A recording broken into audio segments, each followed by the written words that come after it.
দিল্লি পুরা কাঁপছে আন্দোলনে। এমত অবস্থায় ভারতের মুসলমানদের কি করণীয়? তারা কি আন্দোলনে যোগ দিবে, শরিক হবে, নাকি নীরবতা অবলম্বন করবে? যেহেতু অমুসলিম আধিক্যের দেশে তারাই রাষ্ট্রটাকে শাসন করে, সেক্ষেত্রে আপনার বক্তব্য কি? ভেরি ভেরি ইম্পর্টেন্ট একটা বিষয়। এই যে আন্দোলনটা শুরু হয়েছে মূলত প্রশ্ন ফাঁস, সরকারি চাকরিতে অনিয়ম, মানুষের বেকারত্ব, এ থেকে স্টুডেন্টরা কিন্তু আন্দোলন শুরু করেছে।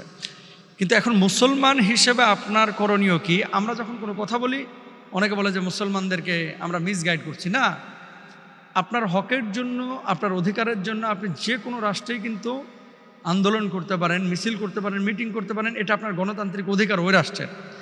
এখন এখানে যে ইস্যুটা তৈরি হয়েছে, বর্তমান সরকার যারা ভারতের রাষ্ট্র পরিচালনা করছে, আপনারা দেখছেন পশ্চিমবাংলায় কি করছে।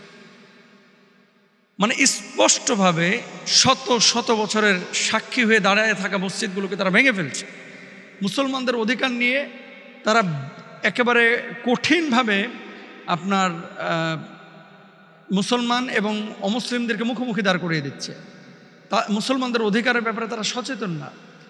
যেখানে বাংলাদেশে আমরা আমাদের অমুসলিম ভাইদেরকে, বোনদেরকে এত স্বচ্ছতার সাথে, হৃদ্যতার সাথে তাদের সাথে আমরা মিলেমিশে বসবাস করছি, কিন্তু ভারতে প্রায়ই কিন্তু এই ঘটনাগুলো ঘটছে। তাহলে মুসলমানদের অধিকার রক্ষার জন্য মুসলমানের যেখানে আন্দোলন করার দরকার, অবশ্যই মুসলমান সেখানে কথা বলবে। আর যেখানে মুসলমানদের অধিকার নেই, রাষ্ট্রীয় অধিকারের সাথে সংশ্লিষ্ট মুসলমানদের অধিকারের কোনো সম্পৃক্ততা নেই, সেই জায়গাটায় মুসলমানরা নীরব থাকবে। এখন আপনার আমার করণীয় কি? আপনার আমার করণীয় হচ্ছে, এদেশ থেকে আপনি কিছু করতে পারবেন না। আপনাকে কি করতে হবে? দোয়া করতে হবে। আর মজার বিষয় হচ্ছে, দেখেন, ইউরোপে, আমেরিকায় কোনো অঞ্চলে যদি এরকম বৃহৎ কোনো আন্দোলন হয়, যারা দায়িত্বশীল তারা কিন্তু পদত্যাগ করে। কিন্তু এই উপমহাদেশে কেন যেন চেয়ারটার খুব মজা।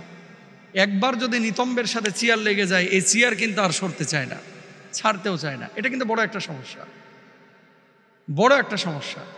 তো এখন দেখলেন না কিয়ার স্টারমার ব্রিটিশ প্রধানমন্ত্রী কি করলেন? তারপরে এর আগে বরিস জনসন, কত মানুষ এরকম ক্ষমতা ছেড়ে দিয়েছেন, ঋষি সুনাক, এরা পারে। কিন্তু এই উপমহাদেশের মানুষ কেন যেন মানে জান না দেওয়া পর্যন্ত এরা ক্ষমতা ছাড়তে চায় না।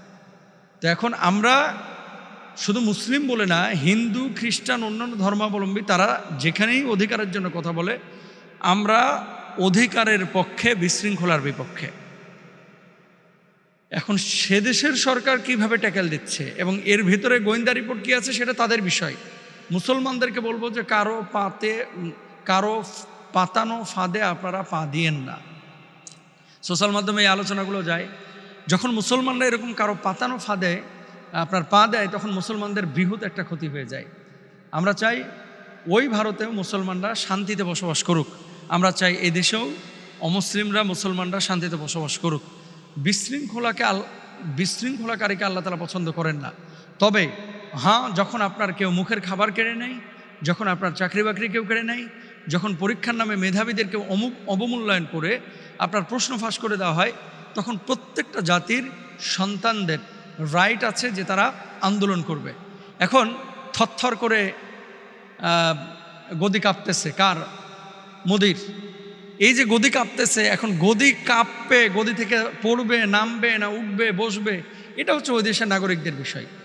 আমার আজকের আলোচনার মূল পয়েন্টটা হচ্ছে, আমার মুসলমান ভাই এবং বোনরা, অনেক সময় আপনারা আবেগে, ইমোশনে পড়ে দেখা যাচ্ছে যে কারো পাতানো ফাঁদে আপনারা পা দেন, এরপরে বৃহৎ একটা ক্ষতি হয়। সুতরাং আপনি আপনার হক রিলেটেড বিষয়ে অবশ্যই প্রতিবাদ করবেন। যেখানে আপনার হক নাই, যেখানে রাষ্ট্রীয় আইন ভঙ্গ হয়, ওই জায়গাগুলোতে বৃহৎ স্বার্থে আপনাকে নীরবতা অবলম্বন করতে হবে। ওই দেশের কথা বলতেছি, যেহেতু সেখানে মুসলমানদের সংখ্যা কম এবং নির্যাতিত হয়।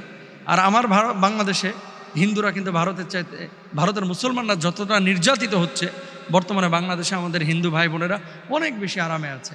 আমরা চাই এদেশ থেকে আপনারা শিক্ষা নেন যে হিন্দুদেরকে যেমন ভালো রাখা হয়েছে, ওপারের মুসলমানদেরকেও ভালো রাখার চেষ্টা করেন।